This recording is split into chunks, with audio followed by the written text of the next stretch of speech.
Another policy which was a top priority, you are probably following European politics now, and you know that how important it is in the political conversation in all European countries is migration and asylum seeking.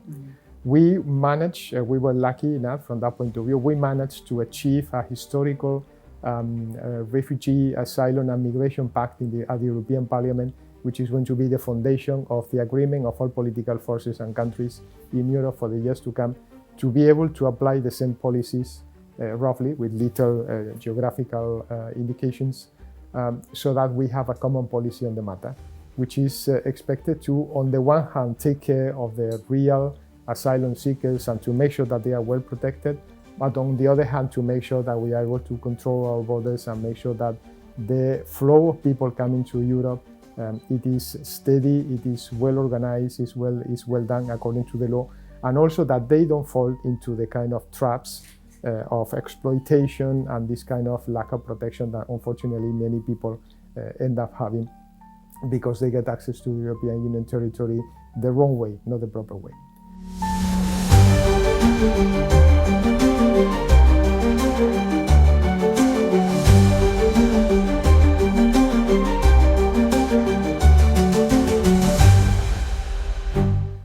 Ongoing, you mentioned before about the security situation here. We had to look into, let's say, two different sets of policies. One is the European Union itself, another one is NATO, which is very important from that point of view. The European Union is building up its security structure. We have been learning the process as union for many years. We have been blessed, thanks God, for many years with peace, but now we have war, and we have a real war. A real shooting war where people are dying, where, you have tanks, planes, and missiles and things like that. And this is something that Europeans had totally forgotten. Certainly not in Ukraine, because they already started with a crisis like this in 2014, but most of Europeans, we didn't pay attention to that because we were living in a blissful situation for many years. So now we had to take that into consideration. We are not, whatever anyone says, we are not in a position to accept the Russians to prevail in this war. We need them to withdraw from Ukraine.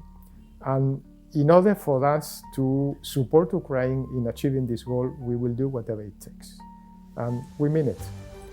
Ukraine is fighting its war of independence, actually. It's fighting its war of national liberation against the imperial designs of an unfriendly neighbor which doesn't accept its independence, but also is fighting for all of us.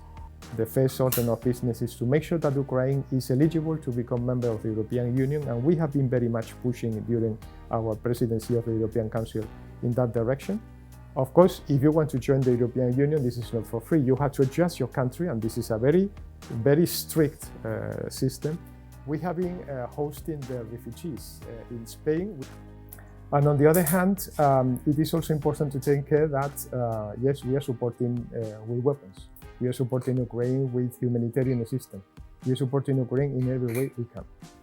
We should talk maybe a bit more about when you said that Europe has been living a blissful life for probably 70 years or so, and suddenly the new reality kicks in, and probably people are really not prepared with what's going on right now.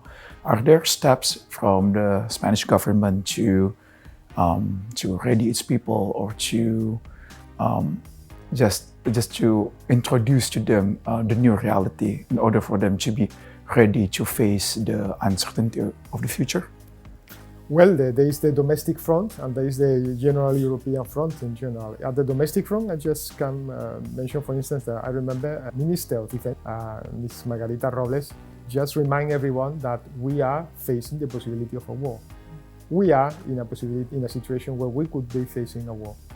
At the European level, we are very much committed. Most European countries are very much committed members of the NATO.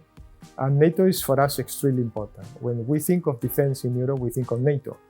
We seldom think of the European Union. The European Union's defense dimension is now being built up. It will take some time. It will be, in the end of the day, very efficient and very good, but it will take years before it's something really efficient from that point of view. What we are doing now is to participate in NATO operations as well as we can. For instance, we do have troops and material deployed in Eastern Europe at the moment, in many countries of the border with Russia, from the north to the south. We have between Patriots systems, we have tanks, we have jets, we have, I don't know, depending on the country, we have this or that.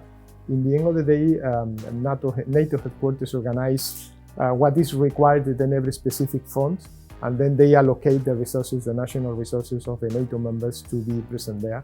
And from that point of view, we are very much committed to that. At the moment, if I remember correctly, we have in Latvia, we have in Romania, and we have certainly in Turkey.